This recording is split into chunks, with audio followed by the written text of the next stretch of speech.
Walaupun tiada lagi subsidi dan kawalan harga ayam berkuat kuasa semalam 1 November, kerajaan telah beri jaminan tidak akan berlaku kenaikan harga secara mendadak ke atas bahan mentah tersebut dan memastikan bekalan sentiasa mencukupi. Menamatkan subsidi bermakna harga ayam akan diapungkan berdasarkan kondisi pasaran, iaitu bergantung kepada kuasa permintaan dan juga pengeluaran yang mempengaruhi harga. Sejauh mana pelaksanaan penamatan subsidi secara pukal membolehkan pasaran tempatan berfungsi semula dengan bebas dan memastikan keterjaminan bekalan ayam di pasaran? Dan apa pula kesan atau implikasi jangka panjang yang perlu kita fahami jika pemberian subsidi harga ayam diteruskan? BIS Malaysia hari ini mengupas topik keterjaminan makanan bersama panel di studio. Teruskan bersama kami di BIS Malaysia.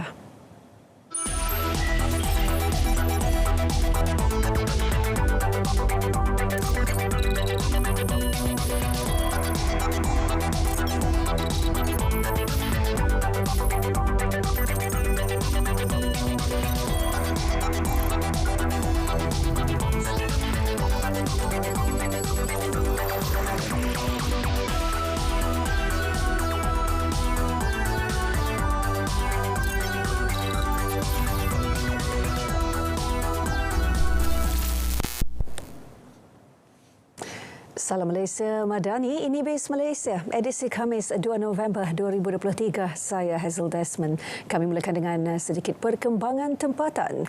Ini mengenai pembayaran akhir sumbangan tunai Rahmah STR tahun ini yang akan disalur sebelum perayaan Deepavali secara berperingkat mulai 7 November ini. Ia membabitkan peruntukan berjumlah 2.1 bilion ringgit kepada 5.5 juta penerima. Daripada jumlah tersebut, 5.22 juta penerima sedia ada bakal menerima bantuan tunai sehingga RM1,200. Lebih 280,000 penerima baharu yang diluluskan untuk rayuan STR 2023 akan turut menerima bantuan tunai berkenaan sehingga RM2,500 mengikut kategori kelayakan masing-masing. Pembayaran yang dibuat merupakan bayaran akhir baki nilai yang sepatutnya diterima tahun ini. Kerajaan membelanjakan hampir 8 bilion ringgit untuk STR 2023 kepada 8.7 juta penerima bagi membantu menangani cabaran kos sara hidup. Dan sebagai penambahbaikan, kerajaan mengambil pendekatan berbeza bagi memastikan tiada golongan yang tercicir untuk STR 2024. Bagi individu yang layak boleh membuat permohonan baharu dan mengemaskini maklumat mereka untuk STR 2024 sepanjang tahun. Dan seterusnya, Malaysia dan Belanda bersetuju memperkasakan industri semikonduktor serta bidang digital dan kecerdasan buatan AI melibatkan kedua-dua negara.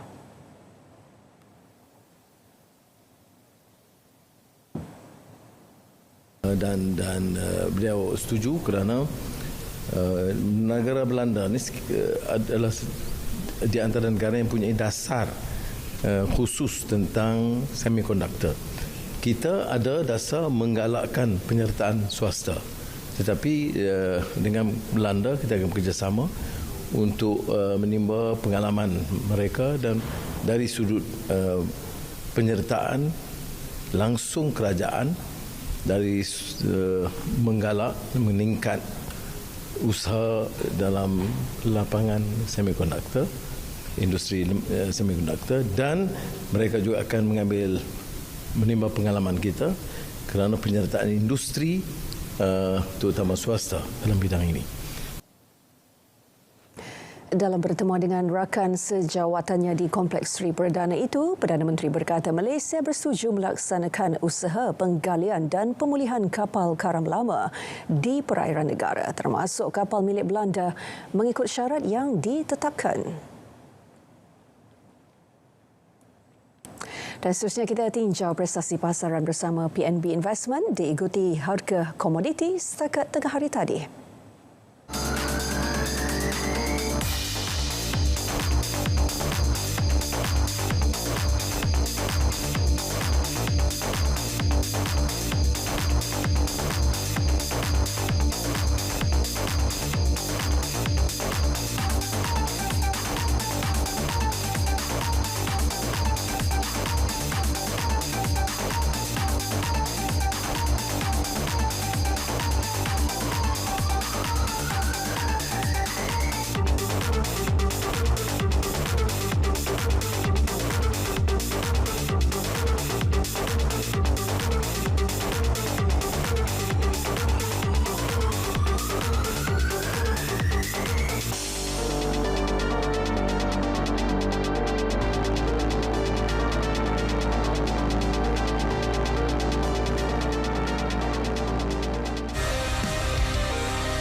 RM97 disediakan bagi melaksanakan program pengukuhan keterjaminan makanan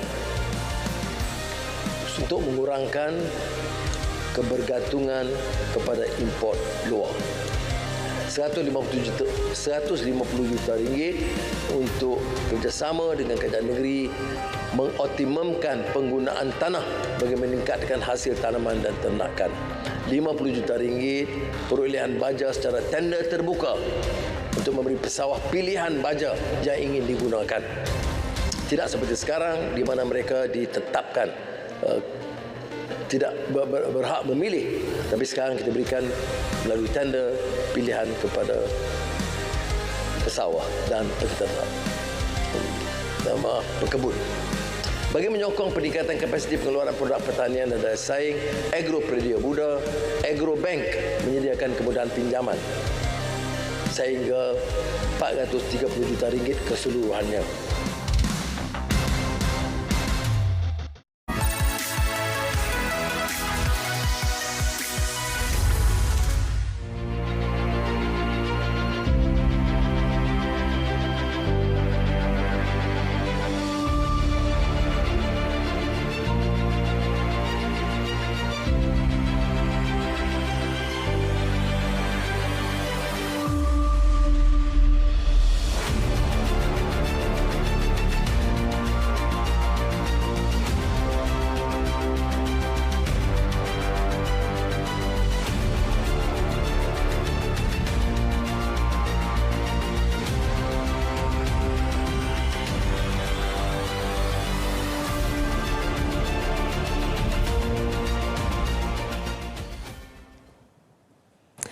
Keterjaminan makanan melihat kewajaran penamatan subsidi harga ayam dan rasionalnya. Bersama saya di studio ketika ini, Timbalan Setiausaha Bahagian Cawangan Ternakan Bahagian Sekuriti Makanan Kementerian Pertanian dan Keterjaminan Makanan. Tuan Muhammad Khairul Zaki bin Paiman di studio bersama saya. Terima kasih Tuan meluangkan masa untuk bersama BIS Malaysia untuk menjawab pastinya pelbagai persoalan yang ada di pihak rakyat yang menjadi pengguna seperti saya dan juga Tuan, terutamanya melibatkan makanan-makanan asas seperti ayam ini. Melihat kepada kewajaran penamatan subsidi dan juga harga kawalan ayam bermula semalam, mungkin Tuan boleh kongsikan terlebih dahulu latar belakang ataupun kalau boleh kita sifatkan punca dan rasional pemberian subsidi harga ayam sebelum ini.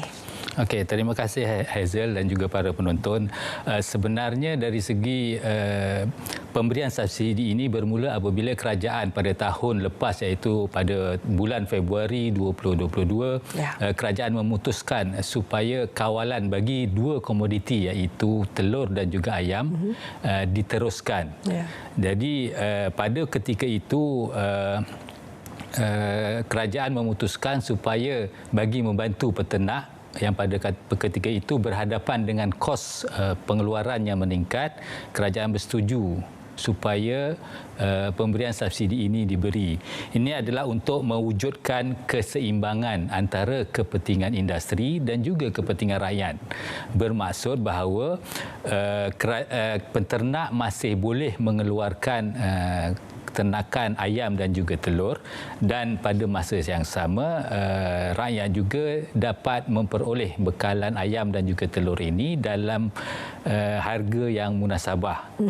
Pada ketika itu harganya, ketika kawalan harga itu, harga kawalan ayam adalah RM9.40 sebelum ia ditamatkan, dan untuk telur itu adalah sekitar 41 sen hingga 45 sen mengikut grade telur, iaitu A, B ataupun C.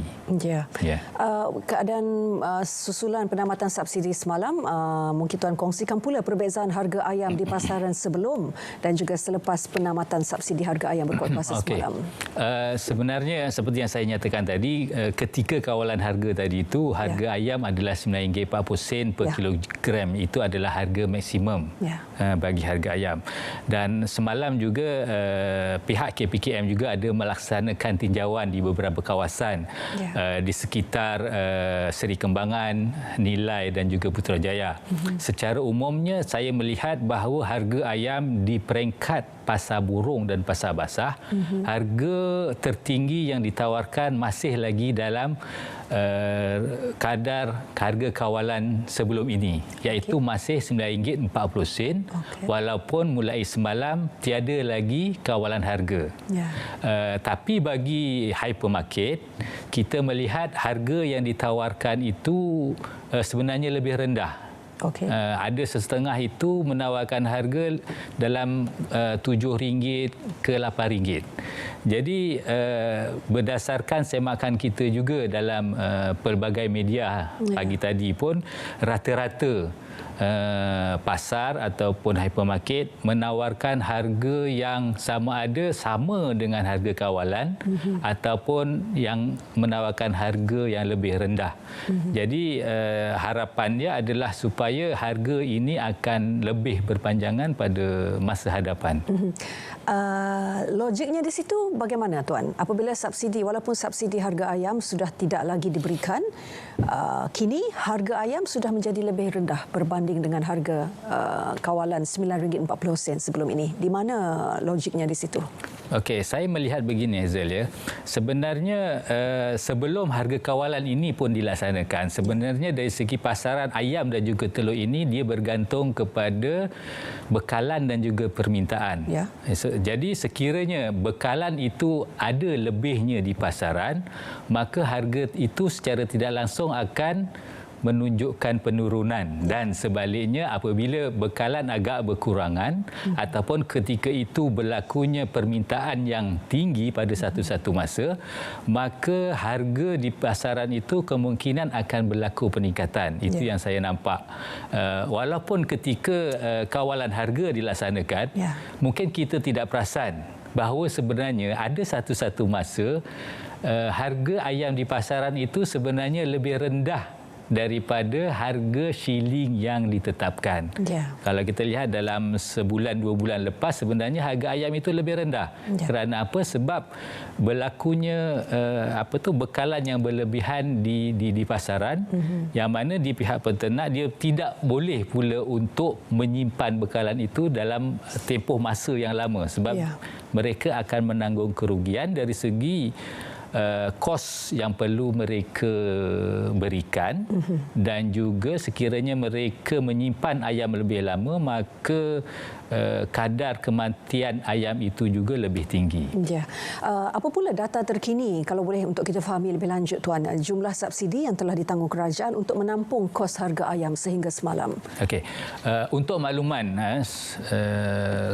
kawalan harga ataupun pemberian subsidi ini telah berlangsung lebih kurang 664 hari.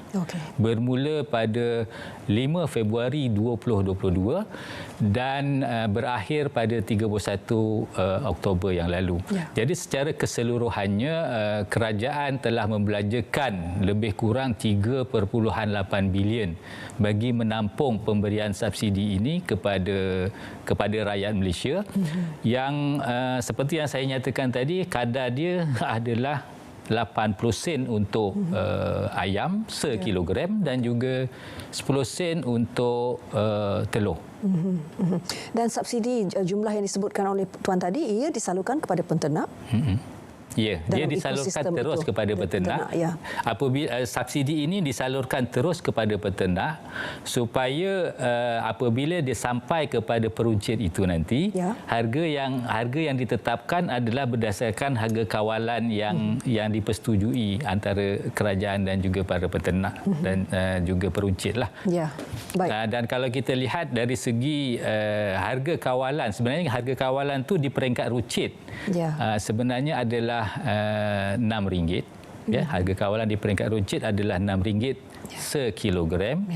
Dan kerajaan memberi subsidi sebanyak 80 sen untuk setiap kilogram yang dikeluarkan oleh para peternak, kerana kita untuk membantu para peternak dari segi kos pengeluaran yang meningkat. Sebab kos pengeluaran bagi sekilogram ayam semasa kita memberikan subsidi itu adalah sebenarnya lebih tinggi daripada RM6.80 pun. Baik. Dan itu serba sedikit secara asasnya pemahaman bagaimana jumlah subsidi telah ditanggung oleh kerajaan sebelum ini.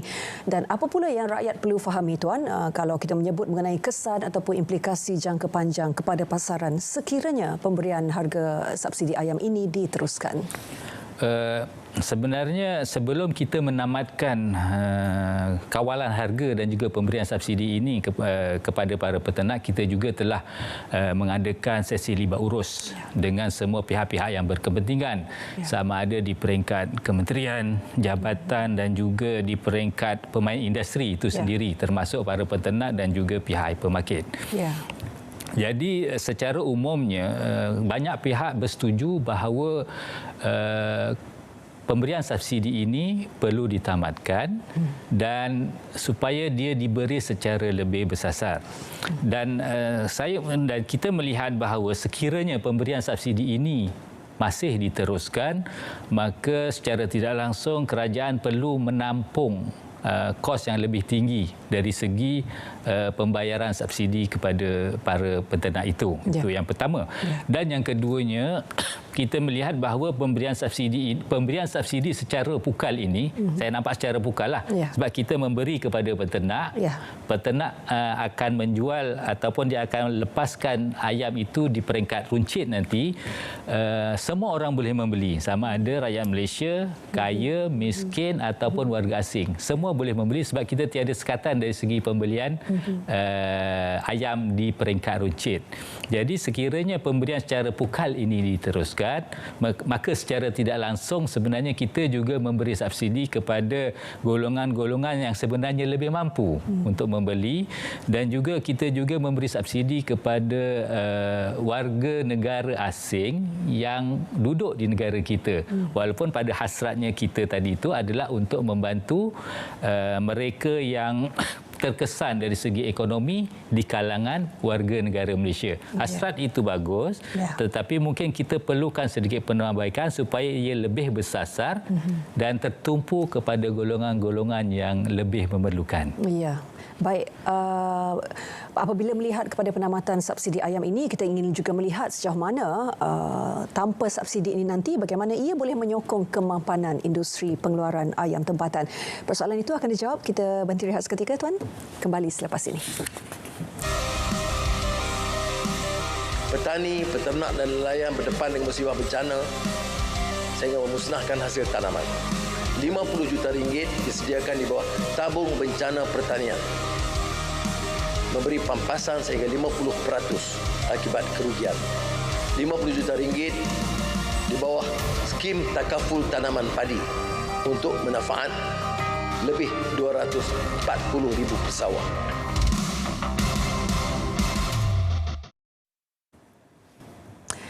Terima kasih kerana terus setia bersama BIS Malaysia, dan hari ini Bual BIS memberi fokus kepada topik keterjaminan makanan dan melihat kepada kewajaran penamatan subsidi secara pukal kepada harga dan juga harga kawalan ayam di pasaran, dalam mana untuk mengurangkan ketirisan yang subsidi yang ketika ini turut dinikmati oleh warga asing dan juga golongan berpendapatan tinggi. Untuk itu, apa yang perlu kita fahami mengenai bagaimana penamatan subsidi ayam ini nanti boleh menyokong kemapanan industri pengeluaran ayam tempatan? Masih lagi di studio bersama saya Wakil dari Kementerian Pertanian dan Keterjaminan Makanan, Tuan Muhammad Khairul Zaki bin Paiman, iaitu Timbalan Setiausaha Bahagian Cawangan Ternakan, Bahagian Sekuriti Makanan. Tuan, kalau boleh dikongsikan, itulah semalam sebelum penamatan subsidi ayam itu sudah ada kebimbangan juga, dan ada juga setengah pihak yang merasakan mereka perlu membuat pembelian mungkin dalam bentuk yang tidak munasabah kerana bimbang nanti ada isu bekalan stok ayam di pasaran dan sebagainya. Tapi apa yang perlu kita fahami kalau bercakap mengenai kesan berantai yang perlu difahami rakyat jika melakukan pembelian panik secara besar-besaran apabila melibatkan barangan makanan asas seperti ayam ini? Okey. Sebenarnya kita juga telah berbincang dengan pihak industri dari segi sejauh mana selepas penamatan subsidi ini ditamatkan, sejauh mana bekalan itu mencukupi ataupun tidak, dan pihak industri memberi jaminan bahawa bekalan ayam setakat ini adalah mencukupi. Okey. Sebab itulah saya berpandangan bahawa tiada keperluan untuk kita membuat belian pending ini, kerana secara tidak langsung belian pending ini akan menyumbang kepada kekurangan bekalan di pasaran tempatan, dan ini juga akan menjurus kepada peningkatan harga. Hazel, kita kena faham ya bahawa dari segi penternakan ayam ini, apabila kita untuk memenuhkan bekalan dalam negara, untuk ayam ternakan ini memerlukan tempoh antara 32 hingga 35 hari sebelum ayam-ayam ini boleh ditangkap untuk disembelih. Dan bagi telur pula, mereka peternak memerlukan lebih kurang 4 bulan sebelum ayam yang mula dibawa masuk, anak ayam dibawa masuk, sebelum mereka ataupun ayam ini bertelur, menghasilkan telur selepas 4 bulan. Ya. Jadi sekiranya kita membuat belian secara pending, maka usaha pihak industri untuk memastikan bekalan mencukupi, mereka juga memerlukan satu tempoh masa yang ditetapkan sebelum bekalan itu boleh sampai ke pasaran. Jadi sekiranya belian pending ini berlaku, menjadi kesukaran kepada pihak industri lah untuk memenuhkan bekalan itu, dan akhirnya akan menjurus kepada harga yang tidak terkawal itu nanti. Dan dia juga sebenarnya menjurus kepada pembaziran lah. Saya nampak begitu. Baik, itu kesan berantai yang perlu kita fahami. Tuan mungkin boleh kongsikan secara terperinci sejauh mana penamatan subsidi dan juga harga kawalan ayam ini mampu menyokong kemapanan industri pengeluaran ayam tempatan. Okey, untuk maklumannya, sebenarnya pemberian subsidi, penamatan pemberian subsidi ini, maka pihak industri dapat meneruskan industri mereka ini dalam tahap yang maksimum, iaitu sebelum ini apabila kawalan harga ini yang berlangsung dalam tempoh masa yang panjang itu, maka pihak industri merasa sukar untuk mengeluarkan bekalan ataupun mengeluarkan ayam dalam kuantiti yang diperlukan. Tapi dengan penamatan subsidi ini dan kawalan harga ini diapungkan, maka pihak industri boleh meneruskan aktiviti penternakan mereka dengan kapasiti yang lebih tinggi, dan ini secara tidak langsung akan memberi ruang kepada pihak industri untuk mengembangkan industri peternakan mereka, bukan hanya di dalam negara, dan mereka juga boleh mengeksport ke luar negara pada masa hadapan. Dan kalau kita lihat juga sebenarnya pihak industri ini dalam tahun-tahun sebelum ini, dari segi kadar sara diri pengeluaran ayam ini sebenarnya telah mencapai pun 114%, dan sebenarnya kita mampu untuk mencapai lagi pada masa hadapan. Ya, baik. Secara ringkas Tuan, kalau melihat kepada menurut apa yang pernah disebut oleh YB Menteri Pertanian dan juga Keterjaminan Makanan, kerajaan akan terus memberi tumpuan untuk memperkasa industri penternakan ayam melalui insentif pembiayaan dana pusingan kepada penternak kecil dan sederhana. Selain itu ada skim mikrokredit sebagai bantuan modal pusingan kepada penternak komuniti dan juga program transformasi reban ayam terbuka kepada tertutup. Bagaimana di pihak kementerian langkah dan kaedah ini boleh memastikan insentif ini boleh tercapai kepada golongan sasar? Okey, untuk makluman ya, sebenarnya dari segi penternak ini ada beberapa kategori lah. Yang pertamanya adalah peternak kecil. Peternak kecil maksudnya adalah peternak yang menternak kurang daripada 10,000 dan ke bawah. Dan juga peternak peringkat sederhana yang menternak antara 10,000 ke 50,000, dan melebihi 50,000 adalah peternak-peternak yang berstatus syarikat besar. Jadi dalam konteks peternakan ini, kerajaan melihat ada keperluan untuk membantu terutamanya penternak kecil untuk mereka membangun dan meneruskan aktiviti peternakan mereka. Apa yang peternak kecil hadapi adalah dari segi antaranya berkaitan dengan kekurangan modal pusingan untuk mereka meneruskan peternakan. Oleh itu kerajaan bersetuju untuk membantu peternak kecil ini dari segi perolehan bekalan makanan dan juga dari segi perolehan DOC ataupun anak ayam sehari. Sebab dari segi kos operasi yang tinggi bagi seseorang peternak adalah perolehan makanan dan juga DOC ini. Jadi dengan adanya bantuan seperti ini terutamanya kepada peternak kecil, mereka dapat meneruskan aktiviti berkenaan. Kementerian juga akan melibatkan agensi-agensi di bawah kementerian seperti Lembaga Pertubuhan Peladang dari segi untuk mungkin menguruskan dari segi pembelian makanan dan juga anak ayam itu, dan juga khidmat nasihat teknikal daripada Jabatan Perkhidmatan Veterina dan juga dari segi pemasaran daripada fama itu sendiri. Baik. Tuan, kalau boleh dalam baki 2 minit terakhir perkongsian ini, mungkin Tuan boleh berikan reaksi mengenai mungkin ada pihak yang melahirkan kebimbangan mengenai kesan domino daripada kemerosotan nilai ringgit berbanding dolar Amerika Syarikat dan juga faktor geopolitik luar kawalan.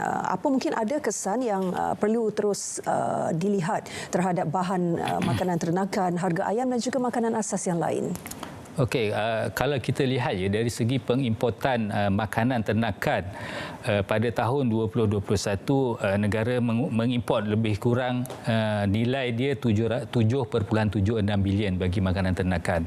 Dan pada tahun 2022 ini kita mengimport dengan nilai sebanyak 9.43 bilion dan satu peningkatan. Dan saya melihat bahawa ada kesannya dari segi penurunan nilai kita dari segi pengimportan bahan makanan daripada luar negara. Dan dari segi kesan geopolitik itu, kalau kita lihat ada juga kesannya di peringkat awal, sebab kalau ketika perang Rusia-Ukraine itu berlaku pada tahun 2022, harga untuk komoditi utama bagi makanan ayam iaitu jagung dan juga soya ini menunjukkan peningkatan. Tetapi pada tahun Mac 2023 ini kadarnya sekadar harga itu semakin menurun. Jadi ada kesan dia, tapi dari segi faktor geopolitik itu bukanlah berpanjangan. Sebab itulah kenapa juga kerajaan memutuskan untuk menamatkan pemberian subsidi ini, sebab kalau kita lihat hasrat pemberian subsidi di peringkat awal adalah untuk membantu peternak yang pada ketika itu berhadapan dengan kos yang meningkat. Tapi dengan keadaan sekarang yang mana kosnya lebih rendah dan dijangka akan menurun, jadi sudah tiba masanya pemberian subsidi ini ditamatkan dan boleh dialihkan kepada mereka ataupun pihak-pihak yang berkeperluan. Baik, apa yang pasti kawalan harga dan juga pemberian subsidi secara pukal bukan penyelesaian kepada isu keterjaminan makanan. Betul. Baik, terima kasih Tuan Muhammad Khairul Zaki bin Paiman, Timbalan Setiausaha Bahagian Cawangan Ternakan, Bahagian Sekuriti Makanan, Kementerian Pertanian dan Keterjaminan Makanan untuk perkongsian dan juga penjelasan